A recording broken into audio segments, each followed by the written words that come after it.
Michigan football just capped off one of the, or if not the most insane football season ever by any program.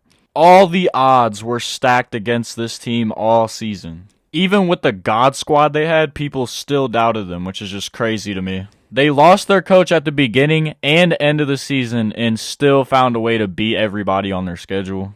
I'm about to break down what this team is going to look like next season after pulling off that legendary season. Will they still be the same? Will they go back to back? Let's find out. So it all starts with Alex Orji. Is he the guy? I'm a really big Michigan fan. For the people who don't know, I've watched pretty much every second of every season game, and I can tell you, this dude is the real deal. He's a Cam Newton build without the IQ of Cam Newton, thank God. Michigan would sub him in and out whenever they were up by like 100 to give him some reps, and he would usually take off and run the ball. But as you can tell by the look of him, the dude has an absolute cannon for an arm. It just depends on whether he's going to be able to use it correctly or not. But I got faith in 10, and I know he can get it done. So watch out for this dude next season.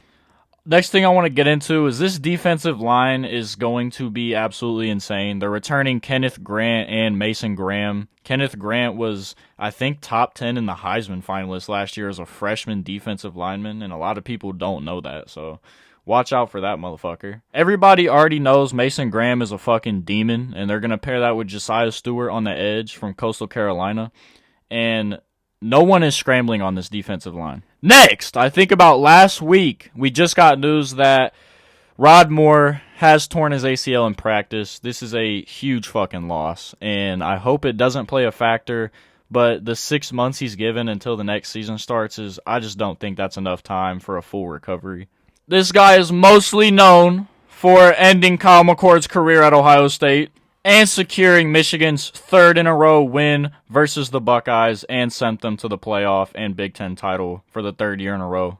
This dude is an absolute ball hawk, and if Michigan doesn't have him on the defense next year 100% ready to go, it's going to play a big factor. He's one of the best returning from last year's championship team. Another key player that's going to be added to next year's arsenal is Colston Loveland. He's returning from the championship team last year. I'm pretty sure this will be his final season before he declares for the draft. I think he's 100% NFL ready.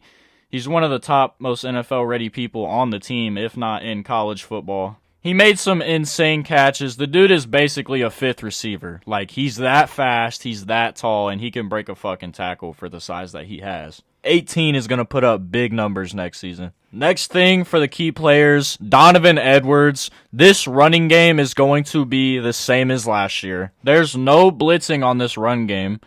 Once you do that, they're going to find a fucking hole, and they're going to break away.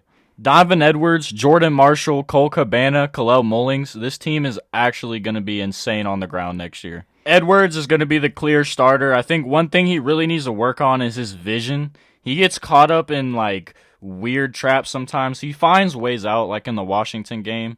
He took the wrong read, cut it back, and then scored a touchdown. But that's not going to happen in every game. And in the offseason, I hope he's really working on his ball carrier vision. Another thing is, this team won't have the same offensive line they've had for the past 2 years. 2 back-to-back Joe Moore Award winning squads. If you don't know what that is, that's the award for the best offensive line in the country. Michigan won it back-to-back. And everybody from that squad, if not maybe one, they're all going to the draft, and Michigan is back to that stage where they need to build another nasty squad up front. That, 8 players did some fucking damage in the trenches. Next, I want to talk about their strength of schedule. I think this is going to be their hardest they've had in the past, 10 seasons. They got a realignment in the Big Ten, new faces to play, as well as a home-and-home series with Texas. They have to play USC. There's a rematch in the national title against Washington. Of course, Michigan State. They got to face Oregon now. They got to face Ohio State as usual. And then whoever they face in the Big Ten title game. I can see this squad going about 10-2 or 11-1 with about one shaky loss that they usually have. They cannot underperform. Next, I want to talk about significant amount of players lost to the draft. It's actually ridiculous. Michigan just recently broke the record in passing Georgia for the most players invited to the combine in a season. Let me just dig into the people that they are losing, and this isn't even all of them. First, team captain Mike Sainristil, number 0, Frozone. He was probably the best player on the entire defense.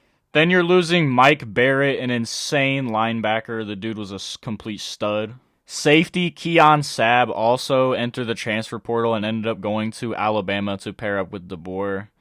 See how that goes. Tough love, bro. Braden McGregor, number 17, edge. He's also leaving to the draft. Basically the entire offensive line. Then next, of course, you got Blake Corum. Probably the best running back in the past 5 seasons that we've had. It has been insane watching him. And I know this dude is going to be insane in the NFL. He's so league ready. I'm not no NFL GM by any means, but this dude, in my opinion, is a first-round pick. Every mock draft and draft board I've looked at has him going to Dallas, and I'm okay with that. I think he will pair well with that offensive line. Next, I want to talk about Sherrone Moore. I have a lot of trust in this dude for next season. I don't think he's going to be any different from Harbaugh's play calling by any means. Harbaugh basically taught this dude everything he knows. He took on a big role in a very short amount of time, and he executed. I believe he beat Penn State, Maryland, and Ohio State, and then our first cupcakes at the beginning of the season. Ohio State just can't beat this guy, and I'm pretty certain he's going to make it 4-0 next season, and I don't see Ohio State beating Sherrone Moore at all. I just think he knows. And I got trust that the program is in good hands with this guy. This is one of the more final things I want to talk about. The wide receiver core is really taking a hit. You're losing Cornelius Johnson and Roman Wilson. You're losing A.J. Barner, who is another decent pass catcher. It's just sad. Pretty sure Darius Clemens is also gone as well. And it recently came out that Carmelo English is also not with the team anymore. There wasn't really a reason stated, just said he's not with the team, so that's just fucking great. We might be running the ball every play next season. But there is an end to every good story, and Michigan is once again national champions in football.